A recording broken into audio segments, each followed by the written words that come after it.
Hello everyone, welcome back to the channel. Thank you guys for being here as always. And today I'm joined by a very, very special guest.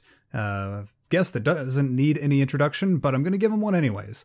Alex Damon, one half of the Star Wars Explained YouTube channel team. Thank you for being here, Alex. Hey, thanks for having me. Yes, truly, truly appreciate it. It's been an exciting freaking weekend for Star Wars. It sure has. I mean, we're getting Clone Wars. Real quick, we'll get into it in a little bit, but I was like kind of iffy on the Clone Wars news, but then, you know, all the publishing news came out and we're getting more Claudia Gray novels and we're getting, our Padme novel that everybody's been begging for, 2 years now. And man, it's a good time to be a Star Wars fan. It Yeah. really, really is. It's a good, nice, it's a nice breath of fresh air after the last 7.5 months or so. I would agree. It seems like everyone is very excited about all this news.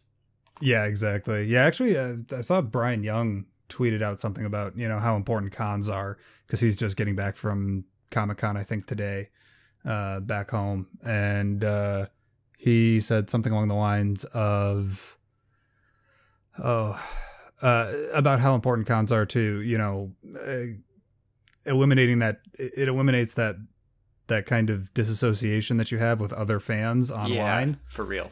Yeah, and it just lets you just go out, get some drinks, go out, get some pizza or some burgers, or it allows you to actually interact with each other as human beings. Yes. And that kind of changes how most people act. It really does. Surprisingly. I don't know. It's almost like there's other people on the other side of the keyboards. But either way, we're not here to rail about the negativity for the last 8 months. I've been doing too much of that for the past 8 months already. We're here to talk about the Clone Wars. And I touched on it earlier. When I first got the news about the Clone Wars, for whatever reason, I don't know why, I never expected myself to have this reaction. I was genuinely grumpy about it. Like I suddenly turned into an 80-year-old man going, "Oh, get off my lawn," because I think it was the Force Awakens trailer music that they put into the trailer, because it felt like it was just more cashing in on nostalgia, which I get it. That's a huge part of Star Wars, but I want new stories. I want us to go back to the Old Republic. I want stories about in between 6 and 7. I want stories beyond 9, and just the lack of communication from Lucasfilm recently has had me worried about whether or not they're ever going to get out of that comfort zone of the original trilogy. And then now, for whatever reason, when the Clone Wars announcement came in, I'm like, oh, so they're just going to start milking my nostalgia for the prequel trilogy. But fortunately, really fortunately, all the different people that I follow on Twitter, personal friends of mine on Facebook, I streamed on the YouTube channel within an hour of the news breaking, and people in the chat there. I realized that I was the only one being a grumpy prick about it, and I realized that I should be happy about this. There's no reason for me to be whining about whatever Lucasfilm decides to do.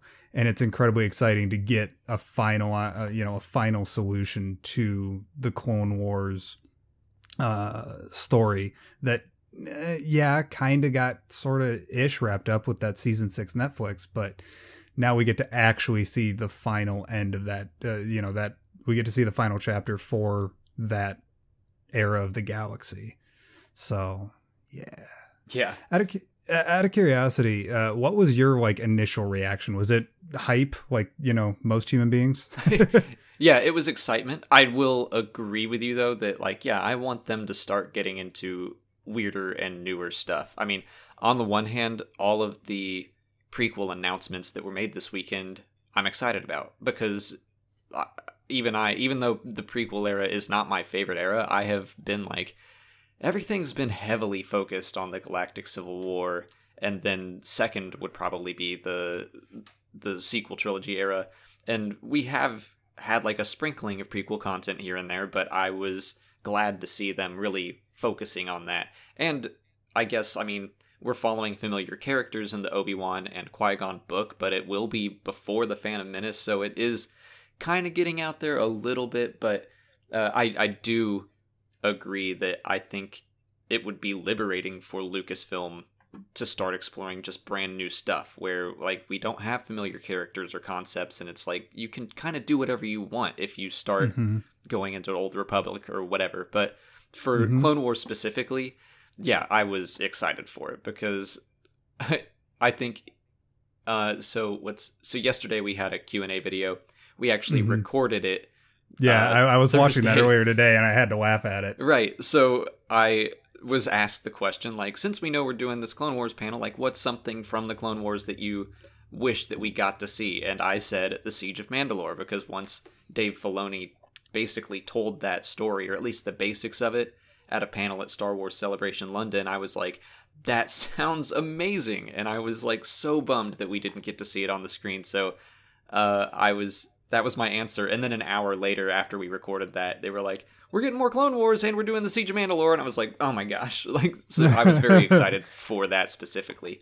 If they had said that's all we're doing, it's just the Siege of Mandalore, I would have been like, sweet, we're done. Like, that's all I would have needed. But yeah, doing 12 more episodes, like, it's really exciting to me. In which I even find that kind of funny, because I think that we already basically know the story of all 12 of those episodes. So it from a story standpoint, it's like, I don't know what there is really to be excited about except just to see it. And I'm excited to see it. Yeah, for sure. That's a big thing about it too, is like, we do know what the story is going to be. And we'll get into this, you know, near the end of this discussion. But, you know, the whole speculation bit. But I feel like you said, we do have the already existing story that is publicly known from all these panels and stuff and all these interviews and behind the scenes on Blu-rays and everything like that. But I'm wondering how much they end up altering that, and how much these 12 episodes are gonna, like, is it gonna be like 3-4 episode arcs? Is it going to be like three episode arcs and then 3, you know, kind of one-off shot episodes? Or is it going to be like a solid 12 episode arc that all kind of, you know, weaves in and out of each other, you know? Yeah. And how are they going to mix all those things together? We'll have to see. I have my thoughts on that, but yeah, we'll get into that near the end. But the main reason why we do this rambling back show is just whenever there's massive news that hits the Star Wars fandom, like a new trailer or like a surprise, hey, guess what? You remember this thing that you loved when you were in middle school? Guess what? Here it is. And now you get to spend money on it. Yay. Your own money on it.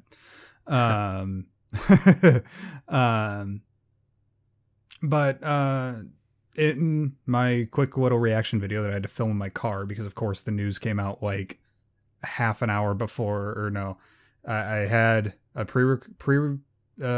scheduled stream that then the announcement came out just so by happenstance and like half an hour beforehand.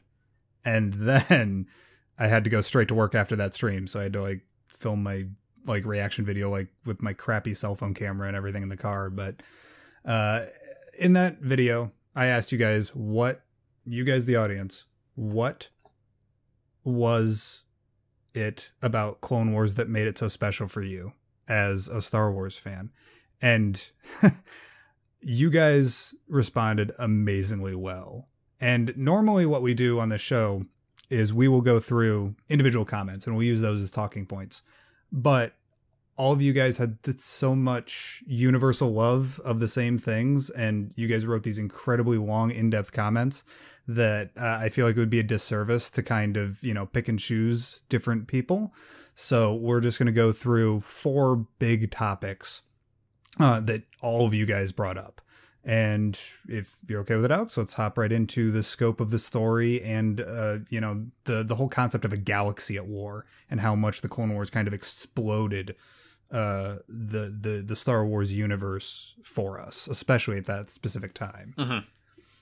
Tech was saying Tech 13 made a mention about giant space battles. Everything Star Wars talked about the new ships and the visual style. Yoda Bauer over from the Star Wars Refuge said some of the episodes even felt like entire Star Wars films, but crammed into 22 minutes.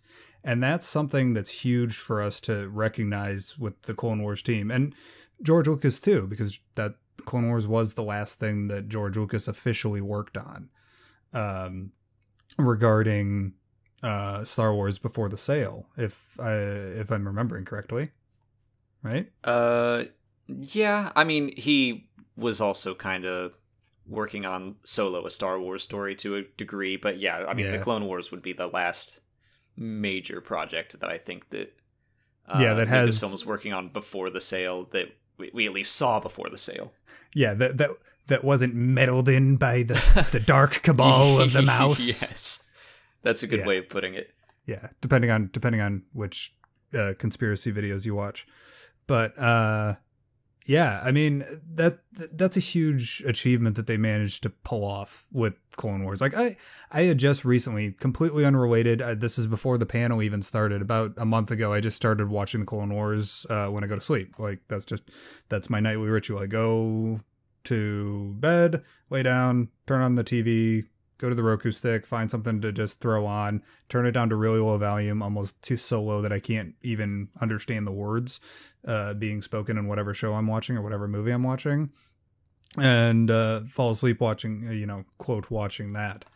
And about 2 months ago, 2 months to a month ago, I started watching the Clone Wars again. And I had to stop watching the Clone Wars because I wouldn't go to sleep.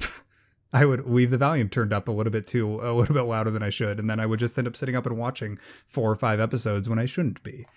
And I was kind of taken aback because the last time that I watched through the Clone Wars all the way through, it was, I want to say right after the season 6 got put on Netflix, I think. What year was that when the Netflix stuff went up? That was 2013? No, 14? I think it was after this. Well, that would have been, the sale was 2012, right? Yeah. I think 2015 was its last year.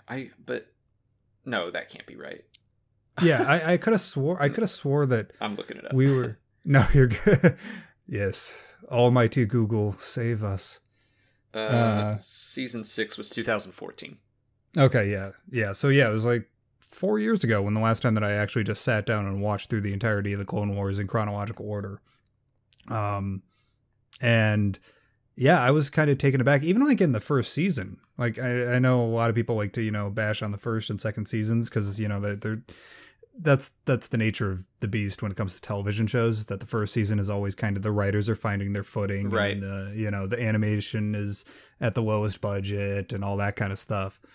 But I mean, even the first season, like I realized how much joy I was getting out of these episodes. It was crazy I'm already a weird Star Wars fan and actually like Jar Jar unironically. But like it's crazy that like Bombad Jedi was actually like keeping me awake when I was already dead tired from work. You know what I mean? Right. That I was actually like engaged enough with it, and I don't know how they managed to make it feel so Star Wars. How did they manage to make it feel like an entire film in 22 minutes or even in a 3-episode arc? I think it's probably down to the themes that it explores, because it's exploring a lot of the things that George always says the movies are all about. I mean, they're about teaching lessons to kids. And each episode opens up with a lesson, and like the moral of this story is, so keep this theme in mind as we go forward. I think that has a lot to do with it. Yeah, I actually never really made that connection to the whole inspirational quote at the beginning of the episodes for whatever reason. I don't know how I didn't do that, but I mean, I knew that was kind of, like like here's the lesson, and now we're going to show you exactly how this character is going to learn that lesson or not learn that lesson, depending on the episode. And I think that, yeah, you're definitely onto something there, because I feel like it's definitely about the characters, because it's just kind of the basics of storytelling. You have a setup, you have a challenge, and then you have a resolution. That's just how all trilogies are set up, and that's what makes stories compelling. And that lesson is like, you're kind of getting the resolution early, but then you get to see how that character got to that resolution, if that makes sense. Yeah, a little bit. Yeah. So, yeah, I don't know. It's just George Lucas being magical in a lot of ways when it comes to the Clone Wars. Yeah, man. I don't have an explanation for it. Somebody somewhere has that secret recipe for what makes Star Wars.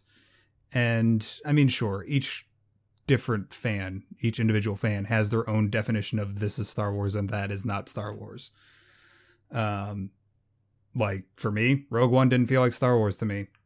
Just to where I was standing. For a lot of other people, The Last Jedi doesn't feel like Star Wars for them. Right. Okay, but the Clone Wars seems to have still found that magical little spot where 99 or 95% of the fandom actually really enjoys the Clone Wars. And they did a damn good job with it. Yeah, I agree. Yeah. Oh, you got anything else to say on the scope of the story, or do we want to move on to added characters and added lore? Yeah, I'll just say that I think that the Clone Wars, something that it really nails is that it's the best representation of, and it makes sense, but it's the best representation of wars in Star Wars, because a lot of them, like the setting, the backdrop is a war, but you don't actually just get to see these campaigns and how they went on. And I think that's why so many people do love the Clone Wars era, is because it actually gives you kind of the wars of it all, instead of focusing on just a few characters here and there and their key moments. Like, I mean, Empire Strikes Back is obviously an amazing movie, but we're focusing on like these characters and their small intimate moments. And it's a much tighter lens. Right. And in the Clone Wars, we get to see kind of all of it. And I think that is a really good backdrop for those settings, for teaching those lessons, I mean. Yeah. Very good, very well made point. So we'll move on to topic number 2, added character development. Devin the Bye Jedi and Vesuvi and the Fat Batman all said that it blew the doors off the prequel era for them, with just character development for characters that we've already seen in the films, like Anakin especially. That's by far the most mentioned character, but also Obi-Wan and Mace and even like just in at least in the films, unnamed Jedi like Plo Koon, and being able to understand these characters in such a way that you actually feel like you know them, as opposed to you are watching them do things. That I feel like a lot of people, that's one of the big complaints with the prequel trilogy, is that well, for one thing, George Lucas took a gamble and thought that 1930s 40s style acting and with that kind of silent film vibe was going to work in a modern film, and it didn't. In a lot of ways, for a lot of people. But I think that, again, that just comes down to nature of the beast when it comes to television shows. Like, that's the reason why Game of Thrones, at least to me, is so compelling, and why Breaking Bad took off, and why The Expanse is now exploding, and Battlestar Galactica was so incredible, and even Stargate and stuff, is that you just simply get more screen time. Yeah. With these characters. Agreed.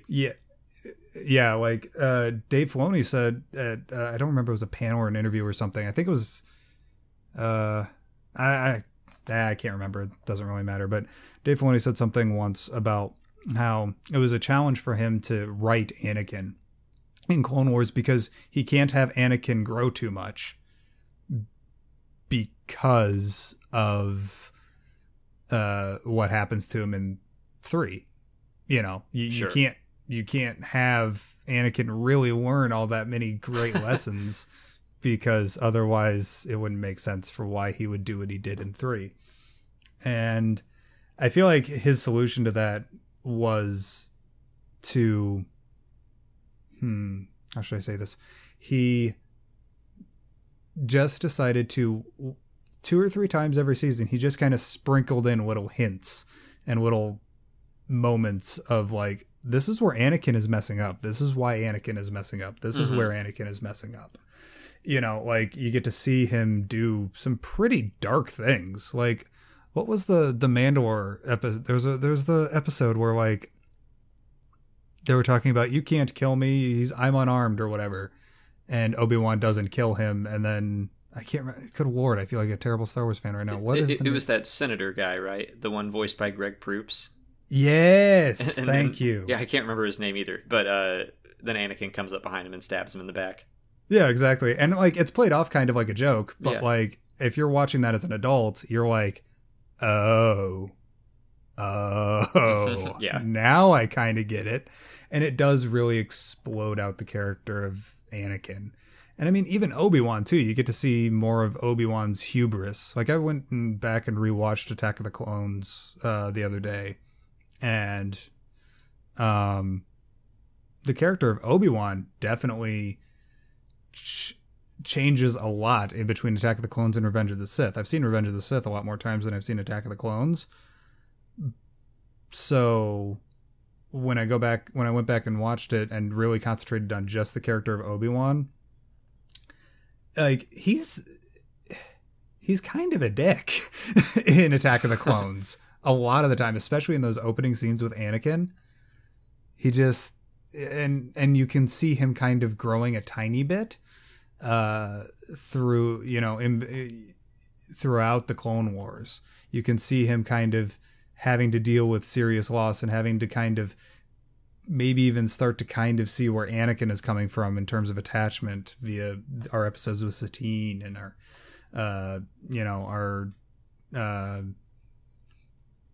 story arcs with Maul, and we get to see him kind of, you know, shift a tiny bit throughout. Like we get to see that shift that we get to. There's the point of Attack of the Clones, and then there's the point of Revenge of the Sith, and then the Clone Wars is that line that we get to see how that character changed in a lot of ways. At least I think. I don't know about what your opinion is on that. I mean, yeah, I think that I would totally agree. First of all, with Devin and Vesuvi and the Fat Batman that all said that the best part about the Clone Wars for them was the character development. I totally agree. I think that it helps you make a lot more sense of Anakin as a character. People always ask me, like, what's your favorite Legends book? Or, like, what's one Legends book you would bring back if you could? And I always said Darth Plagueis, because I feel like it does so much to kind of unravel the prequels and provide satisfying answers to some lingering questions that the prequels brought up. And I feel like the Clone Wars serves a very similar purpose, but just specifically for characters. And Anakin is, the big one. I would also say that Yoda gets a lot. Yeah, I didn't even think about Yoda. Yeah, I mean, when you see him in Empire Strikes Back, his philosophy is completely different from how it is in the Clone Wars. And the Lost episodes that are on Netflix really show you why. And like how he kind of bridged the gap from Clone Wars to The Empire Strikes Back, and where his opinion started to change, and how by Star Wars Rebels he thinks that the Jedi failed and were misguided. So I think all that kind of stuff, that's why I would say the Clone Wars is the most valuable. And even when you're not bridging gaps, but like providing new stories that had no reason to exist in the first place. Like when they brought Darth Maul back, and I was like, what are you guys doing? Like, what's the point of this? He was dead. Why, like, we don't. Yeah, but then they turned out to be like my favorite episodes. I love everything they did with Darth Maul. Still think it was a questionable decision to bring him back, but like getting over that, just letting that go. Those episodes are phenomenal. Yeah, they are. I mean, I know that this sounds crazy, but Savage Opress, I know He's got the dumbest name ever, and I love him for it. Yeah, right. But I freaking love Savage. Like, that's honestly, like, it's because, like, I'm happy with Maul coming back because we got Savage out of it. And I know that sounds a little bit weird, but it's because of that origin of Savage when, you know, he's being taken by Ventress and, you know, turned into this thing. And it definitely has that whole vibe of the Mountain, you know, from Game of Thrones. Yeah, but the difference is that, but the difference is that the Mountain was a dick beforehand too, before he was turned into an even bigger monster. Whereas we get to see this just incredibly compelling character that you don't quite know how to feel for that character. Like, we see this character mercilessly, you know, massacring, you know, Jedi Padawans.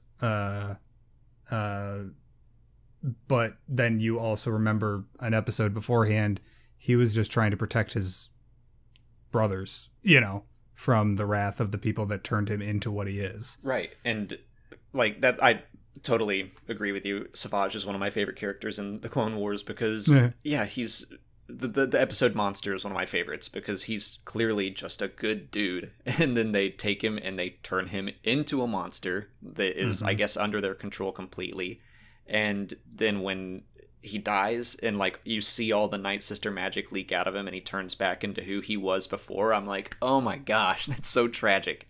Yeah, it raises so many interesting questions. Like, was he like aware? I don't know, conscious? Yeah, was he stuck in his own body and not able to control things?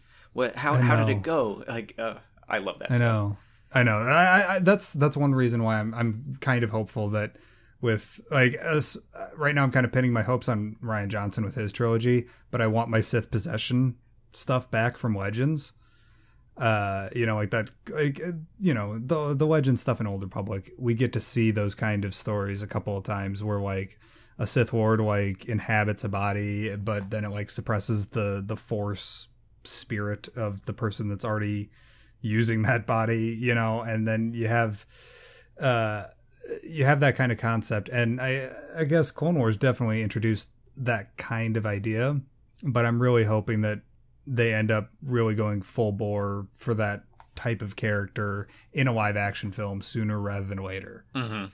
You know, I think that it would be really fun, especially if you're going to do like maybe not like a horror, but more like a thriller genre film, you know, something that relies a little bit more on suspense. I think that kind of character might be very interesting. You know, I think you're onto something there. Yeah. Nah, I can't do that. I'm starting to write fan fiction in my head. Anyways, yeah, I mean, I think we're both pretty much like character guys. Like, that's what gets us going with Star Wars in the first place, you know, is the characters and trying to understand where those characters come from. And with that, that's a perfect segue into the next set of characters, which is the clones, man. Yes. The clones. Yeah, I'm glad that you made this its own separate thing outside of character development because... Oh, yeah. Yeah, how... I mean, they're the same person. How'd they do that? Yeah. How'd you make them care about... Like, people have favorite clones, and they're like... In theory, you should be like, aren't they all the same? Like, how dare you, sir? They're all unique and lovely. Yes, exactly. Fives is different from Echo, and Echo is different from Heavy. It's just... yeah. I that's something that I do need to do. I think I felt on my first watch through the Clone Wars when it was coming out on Cartoon Network, right? Yeah.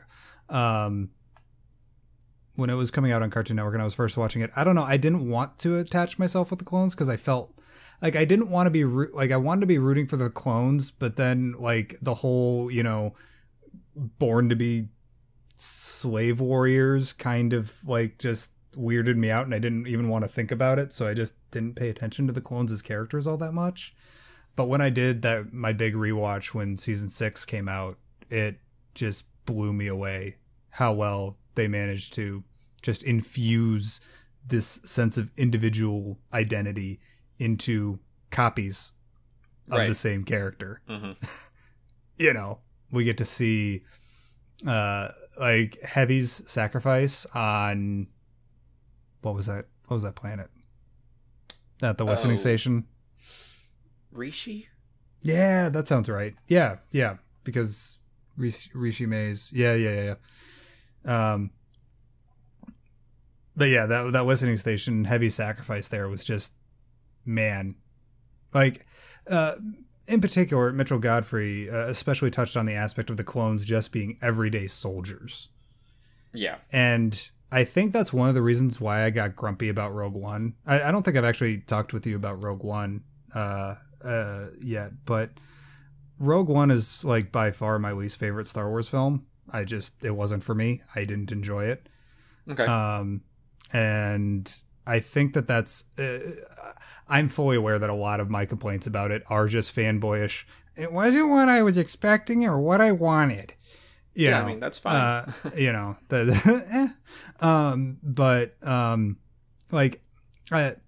Because of Jin's relationship with her father and her father's position with, everybody else, I got grumpy because of but just the whole aspect of destiny, because like it had to be more lineage stuff. Like I was hoping Jin was just going to be a random rebel soldier, I was hoping that Cassian was just going to be a random rebel soldier.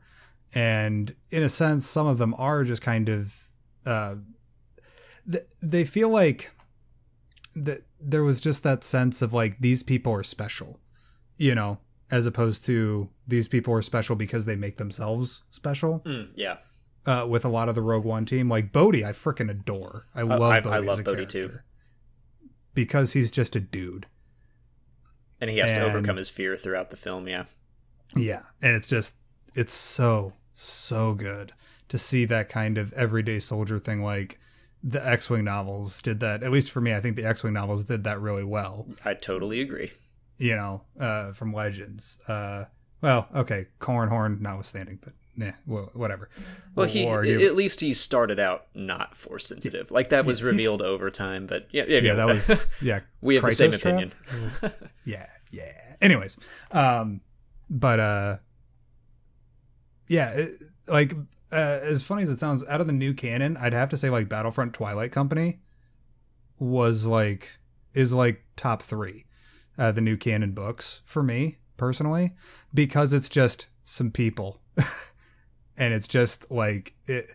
I guess that's just it. Is that Rogue One was like, I wanted Rogue One to be Battlefront Twilight Company. I wanted it to be kind of Band of Brothers. I wanted it to be Saving Private Ryan, and it wasn't. So I'm still grumpy about that. But I mean, the Clone Wars episodes, just to finally go back on track, the Clone Wars episodes, like the Umbara arc. Oh, yeah. And like even the second Battle of Geonosis, a little bit of the second Battle of Geonosis, and what's the arc with where Asajj and Grievous attack Kamino? Can't remember the name of that arc. That's the one where they like become promoted, with the squids. Right? Yeah, with the squids and all that. It might just be is that a single episode? That's not a single episode, is it? Well, they do. It opens up with their training, and then the very next episode jumps forward years, and it's Fives and Echo, and then through that they like get promoted to ARC troopers, and also 99 dies, which is the worst. But yeah, and he doesn't even die for like a good reason. I know. He's like, I'm gonna do it, and then like he like goes, and then he gets shot, and then like 2 seconds later the coast is clear. It's like, man, it sucks. But yeah, like all those Clone Wars arcs, just they do such a good job of giving us the individual. The deserter episode was just incredible. It was so good to see these people as individual people, to see them overcoming themselves and each other and the droids and crazy 4-armed kind of maniacal Jedi masters that have no idea what's going on but think they do. Yeah. It's just, they did such a good job on the clones, man. Okay, if you got something to say about the clones, please go ahead, because otherwise I'm just going to keep repeating, man, the clones are so cool. No, I mean, that's kind of all there is to say at this point. I think they were handled perfectly. Yes, they were. Well, I guess then we can move on to another specific character, on from a specific group of characters to a specific character, and that's Ahsoka.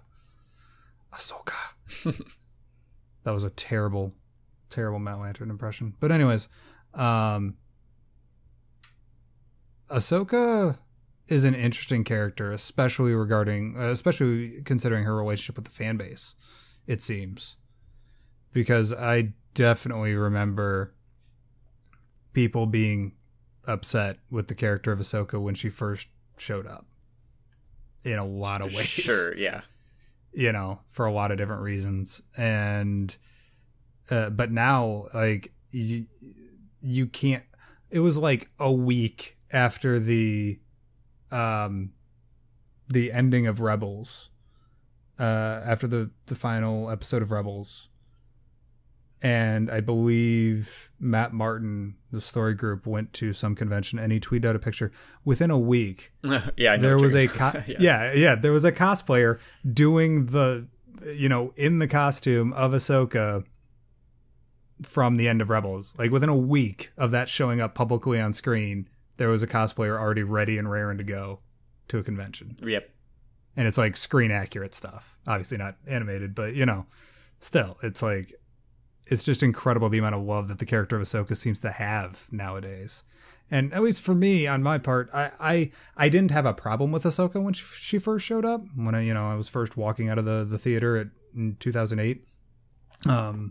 I wasn't annoyed with her. I was just, oh, okay, it's a character. I'm more here for Anakin and Obi-Wan, but whatever. And over the years, I've now realized that I kind of like Ahsoka probably more than both of those characters in a lot of ways. Just seeing her grow up from being 12, 13, 14 years old to being 16, 17, 18-year-old, and then seeing her as an adult in Rebels, and then whatever we're going to see in probably Resistance, because Dave Filoni. Yeah, I would expect so too.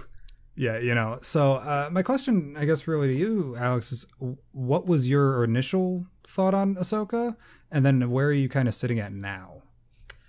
I remember being surprised at just the idea that Anakin had a Padawan. I'm trying to think back to, was it 2008 that they started? Yeah, it was 2008 when the movie hit theaters, and then it was like within a week of the opening release of the movie, I think it was live on TV. Like, that's when the first episode started airing. Okay. Yeah, like, I don't really recall ever having a problem with Ahsoka, the character. I remember being a little bit like, well, we've never heard about Anakin having a Padawan and all that. I think that was more my issue, but she was not even close to the top of my list for problems in the Clone Wars movie. What? You don't like Zero? There you go. Come on, man. So come on, nobody ever loves me.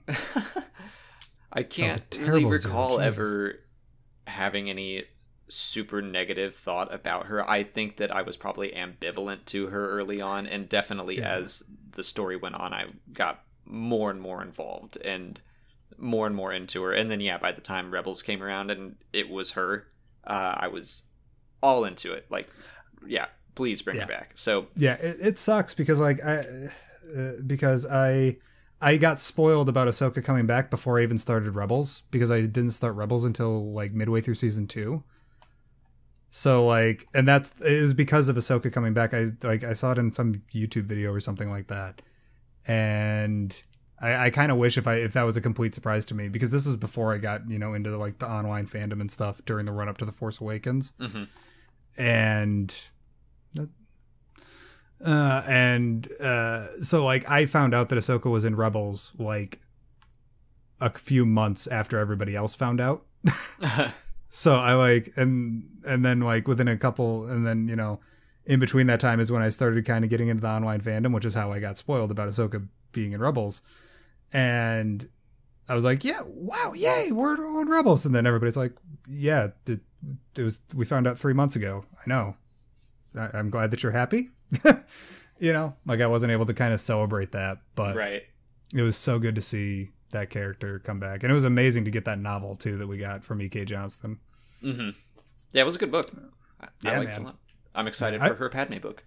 Yeah, I know. Like I'm really enjoying like the young adult novels. You know, the like quick reads that we're kind of getting in. Like I got the Rebel Files, which I know the Rebel Files is kind of more of a source book, but the Rebel Files is a fantastic little book to just kind of sit there and just kind of, you know, blow through in like 3 or 4 hours. Yeah. And it's nice to have those kind of books. Even like Way of Princess of Alderaan was kind of like that. The Legends of Luke Skywalker book was kind of like that. And I'm hoping that they continue. Rebel Rising was really amazing. But I'm hoping that they continue to do that with characters. Is like give characters their own quick little novel, their own, you know, young adult reader novel, to kind of like, even if we don't get an Obi-Wan movie, like give us a novel at least. Like give us a new canon version of Kenobi. Yeah.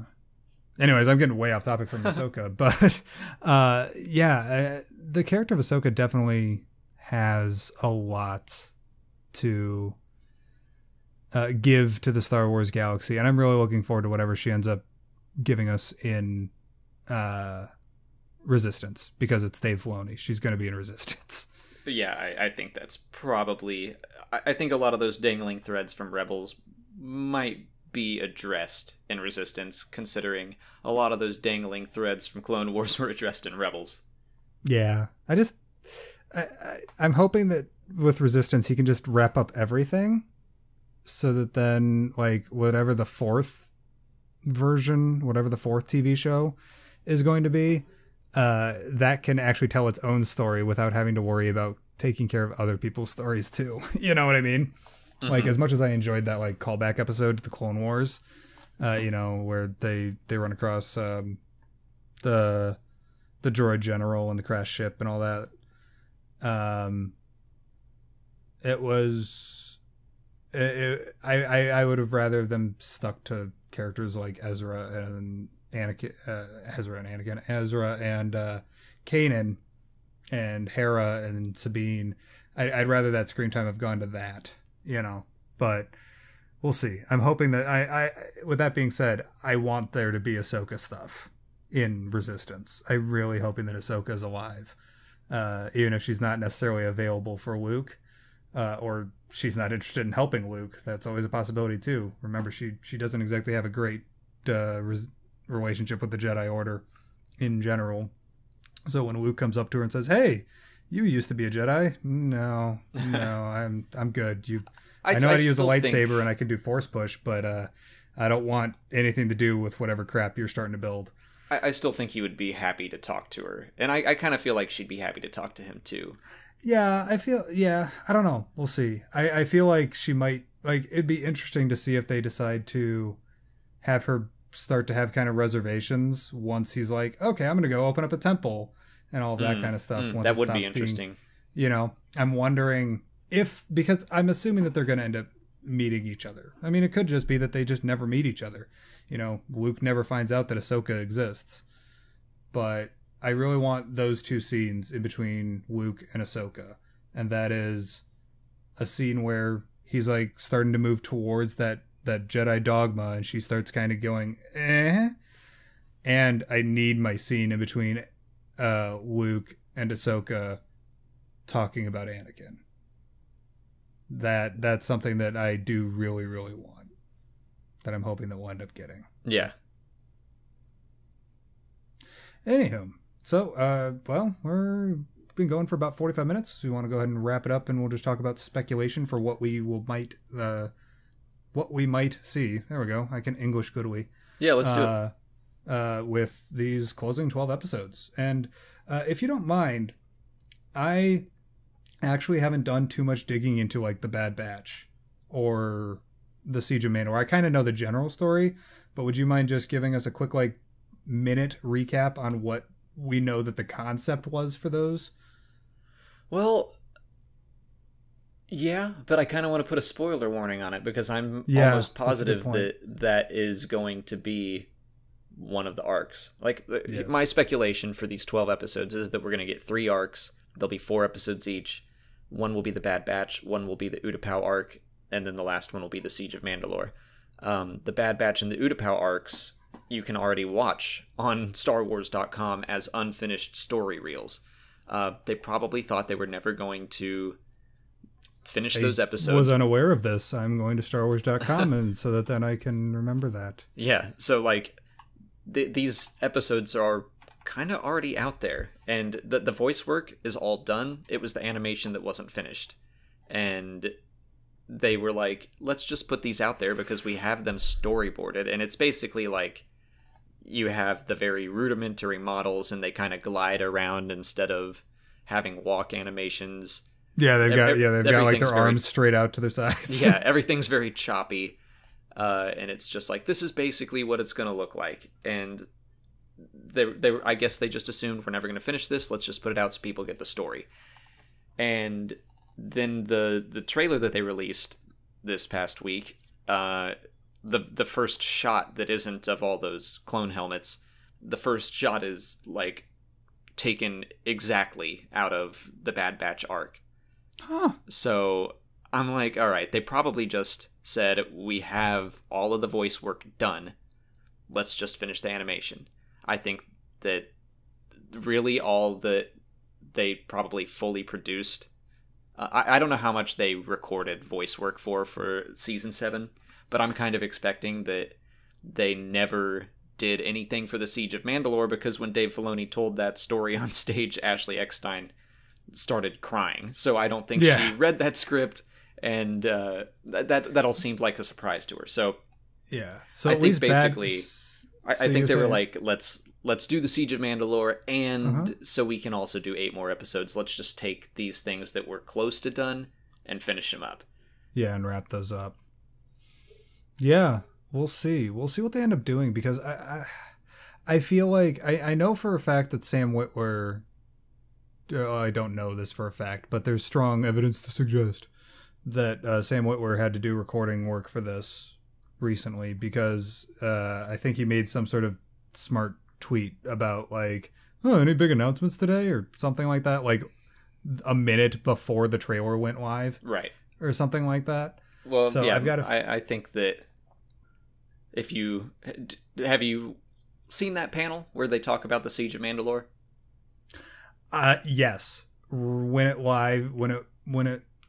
the stream was live in 2016. Yeah, I mean the setup for it is basically that Maul is on Mandalore and they have to kick him out. So yeah, I expect that they probably brought the whole cast back and they did recordings for the Siege of Mandalore. Okay, yeah. So that's where I think we're gonna get some really interesting stuff. I think that the Bad Batch and the Utapau stuff probably is going to happen. I'm expecting it to be exactly like the story reels did. Siege of Mandalore, they may have adapted a little bit. Like, yeah, I'm kind of thinking that it might even dip into Order 66 to a degree, and maybe they're gonna. I don't know. I think they could add some interesting stuff if that's something that they had to fully produce. Yeah, for sure. I'm kind of getting the feeling the Bad Batch, that was 4 episodes, right? Yes. And then the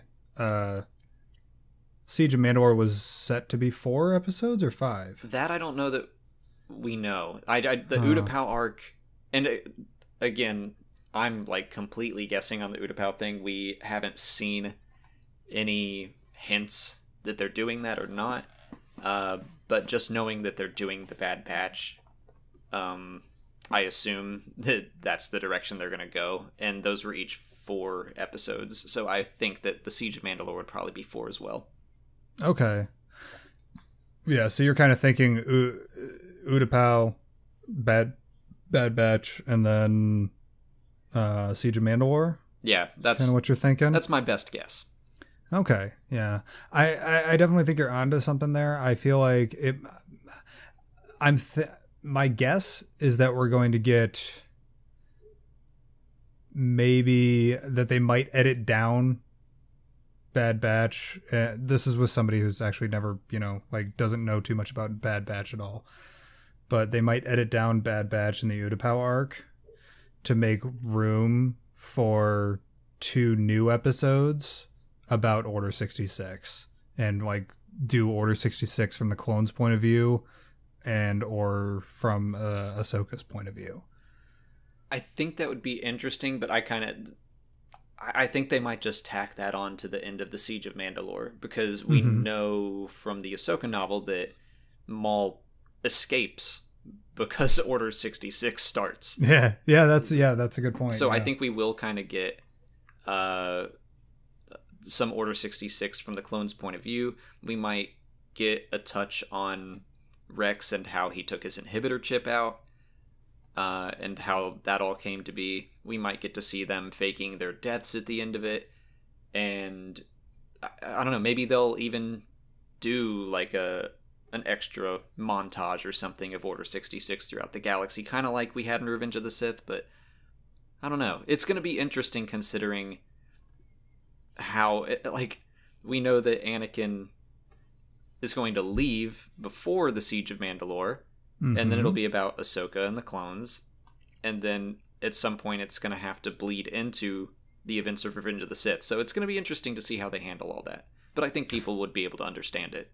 Oh yeah, for sure. I mean, as much as I love the Clone Wars, it is important to remember that like it's a fraction of Star Wars fans that watch it.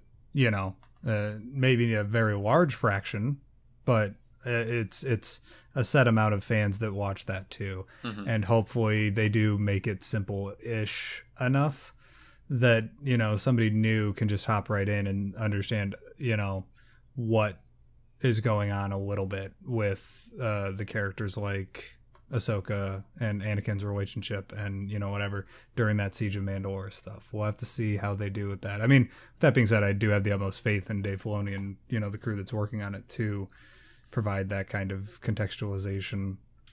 I don't know. We'll have to see what they end up doing.